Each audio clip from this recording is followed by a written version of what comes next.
ټول هلکان د پلارانو د قابونه وتې دي بس پلار یې وایي پرېږده هلک دی خفه نه شي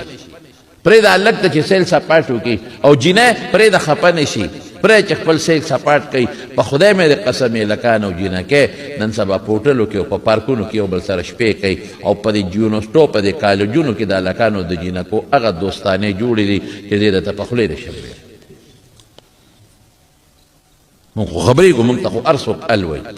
مونږ نه خو د مسئلې تپوس خلک کوي الله ته وایي د هر څه نه خبرېږو راته پته ده په خدای مې د قسم ډېر بد حال دی قسم مې راته په جومات کې وخوړ خپل بچي قابو کې خپل زامن قابو کې خپلې لوڼه قابو کې ماشوموالي نه خپل بچی ځان سره بوده مه پرېږده ګورې بیا به درته ډېر مشکلات به راته جوړي او قبر کې به سزا تا ته میلاویږي عذاب به تا ته میلاویږي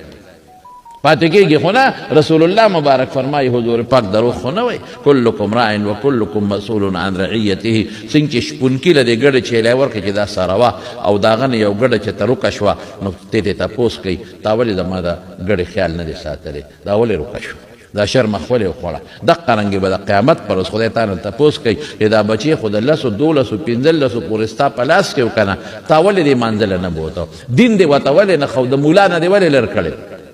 تا ته خو پار جومات کې مولا ناستو تا ته خو پار هر جومات کې مدرسه وه هغه شیخ هم ختم شو چې پخوا به چې ته مدرسې لرې لرې به وې اوس خو پار جومات کې تا ته مدرسه ده په هر کور کې تا ته جینکو مدرسه ده او په هر کلي کې تا ته یوه مدرسه نه پنځه شپږ مدرسې دي نو ولې دا بچی دې مدرسې ته نه راوسته دې دې زما د قرآن نه ولې لرې کوو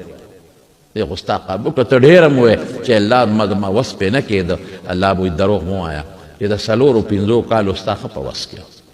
چې د شپږو د اووه اتو کالو ستا ښه په وس کې ما خو تا ته ویلي د پیغمبر په ژبه چې علمو اولادکم الصلاة وهم ابناء سبع چې بچې د اووه کالو یې مونځ ورته ښایه ما نو ویل واضربوهم علیها وهم ابناء عشر او چې لسو ته ورسېږي او بیا مونځ نه کوي نو بیا ته غزاره مه وباسه ما خو ته چلم ښولی الله به وایي ما خو درته طریقه ښولې وه چې د اووه کالو شي مونځ ورته وښایه چې مونځ ورته ښیه عقیده به خامخا ښیه چې د لسو کالو شي بیا والم شي لسو کالو بچې تا ته رابرغېدی شو تا ولې مونځ سره نه بلده